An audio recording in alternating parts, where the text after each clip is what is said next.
నమస్తే, welcome to our channel. నేను మీ ప్రియాంకరావు. ప్రశాంత్ కిషోర్ ఎమ్మెల్యేగా గెలిచారు.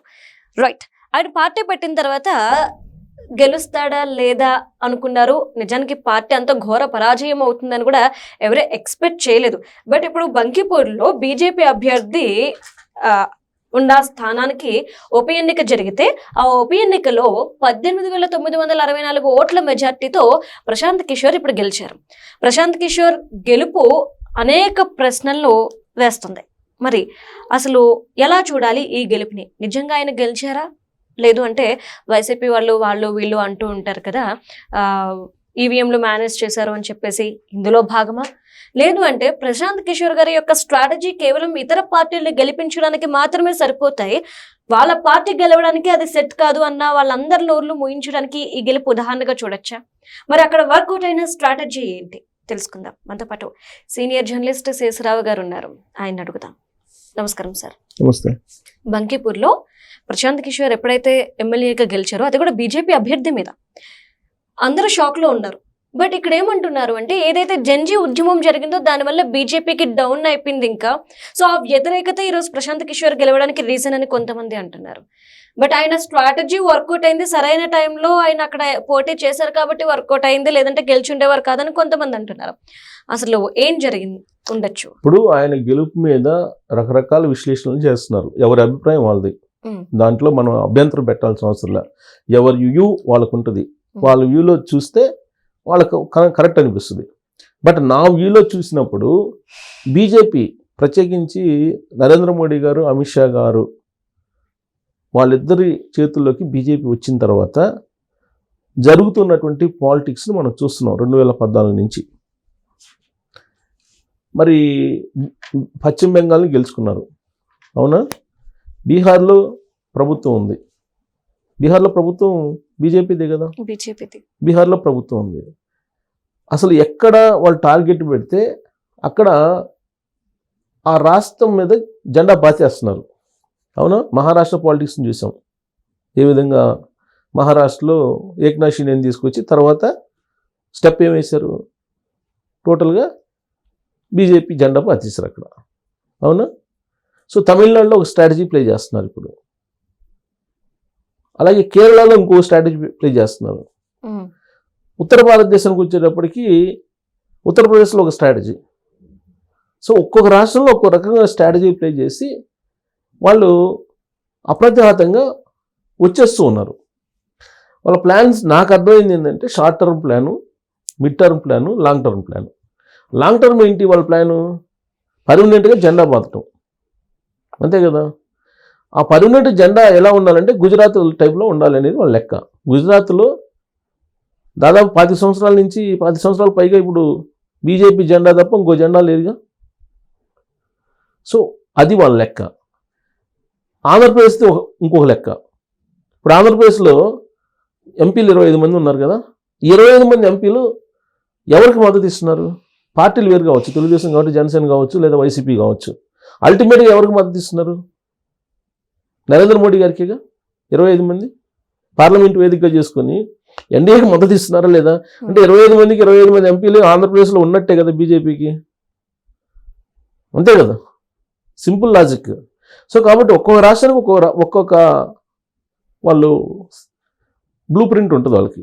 అల్టిమేట్గా కావాల్సింది ఏంటి? ఆ రాష్ట్రం వీళ్ళ హోల్డ్లో ఉందా లేదా, ఆ తర్వాత దాన్ని హోల్డ్ చేసుకుంటున్నావా లేదా, సింపుల్ లాజిక్.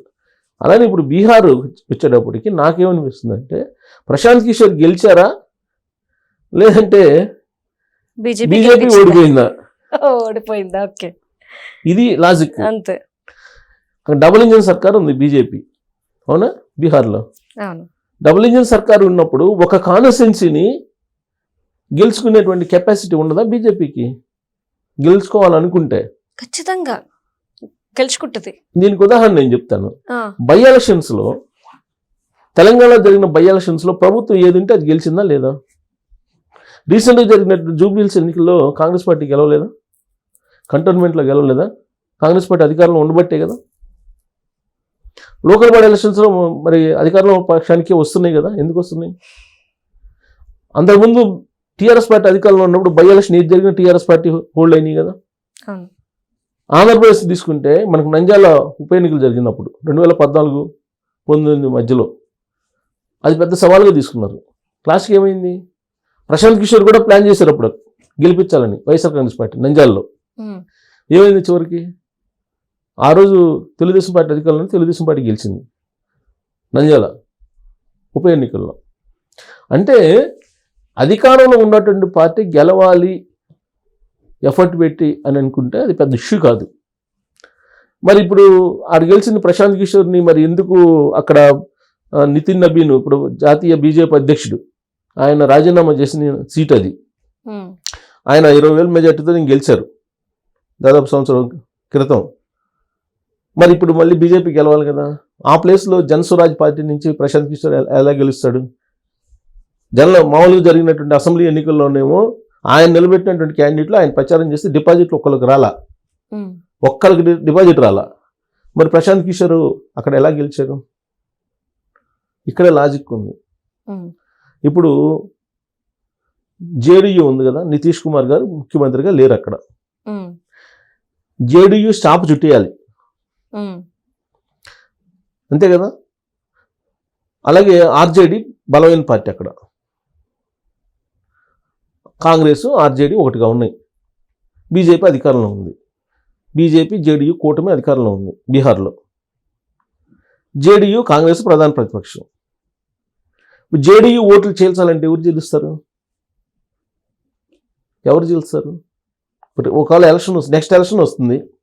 నెక్స్ట్ ఎలక్షన్కి ప్రశాంత్ కిషోర్ లేడు అనుకుందాం బలంగా. అక్కడ ప్రశాంత్ కిషోర్ అసలు క్షేత్రంలో లేడు, రాజకీయ క్షేత్రంలో అనుకుందాం. అక్కడ ఓట్లు ఎవరు చేర్చాలి రాబోయే రోజుల్లో? సో కాబట్టి ప్రశాంత్ కిషోర్ అనే అతను అవసరం. ఎందుకు? ప్రభుత్వ వ్యతిరేక ఓటుని చీల్చడానికి రాబోయే ఎన్నికల్లో లాంగ్ వ్యూ. సో బహుశా నాన్ సీరియస్గా ఉండి ఉండొచ్చు. ఆ కోణం నుంచి చూస్తే బహుశా నేను అనుకోవడం కొంచెం నాన్ సీరియస్ తీసుకొని ఉండొచ్చు. లేదు సార్, అంటే బీజేపీ స్ట్రాటజీ మనం అబ్జర్వ్ చేస్తే మీరు ఇంతకు ముందు అన్నట్టు ఒక్కొక్క దగ్గర ఒక్కొక్క స్ట్రాటజీ అన్నప్పుడు, బట్ కామన్ థింగ్ మనం అనుకునేది ఏంటి అంటే ఎప్పుడు కూడా లాంగ్ టర్మ్ ఆలోచిస్తుంది. ఇన్స్టెంట్ రిజల్ట్ కోసం ఇన్స్టెంట్ రిజల్ట్ కోసం అసలు పోదు. మీరు ఏ రాష్ట్రంలో అయినా తీసుకోండి, ఇన్స్టెంట్ రిజల్ట్ కోసం అసలు చూడదు బీజేపీ. అంటే ఇప్పుడు ఉన్నటువంటి నరేంద్ర మోడీ, అమిత్ షా గారి ఆధ్వర్యంలో ఉన్నట్టు బీజేపీ లాంగ్ టర్మ్ వ్యూ ఉంటుంది. దాన్ని దృష్ట్యా వెళ్ళిపోతుంటారు వాళ్ళు. సో ఇప్పుడు ప్రశాంత్ కిషోర్ అవసరం భవిష్యత్తులో రాబోయే రోజుల్లో యాంటీ గవర్నమెంట్ ఓట్ని చీల్చాలి. Very simple thing. ఇప్పుడు నితీష్ కుమార్ గారు ఆయన లేడు, ఇప్పుడు ఆయన బలంగా లేడు. ఆయన ఇప్పుడు ఆల్రెడీ రాజ్యసభ అయ్యారు, ఆయన కేంద్ర మంత్రి అవుతారు. వాళ్ళ అబ్బాయి అంటే అంత బలంగా లేడు. ఒక ఆర్జేడీ కాంగ్రెస్ని ఫేస్ చేసేటువంటి, ఆర్జేడీ కాంగ్రెస్ ఓట్ బ్యాంక్ని చీల్చేటువంటి ఒక బలమైనటువంటి నాయకుడు కావాలి అక్కడ. ఎవరు కనిపిస్తున్నారు? ఎవరు లేరు. అందుకే మనకు కావాలి ఎవరు? ప్రశాంత్ కిషోర్ కావాలి.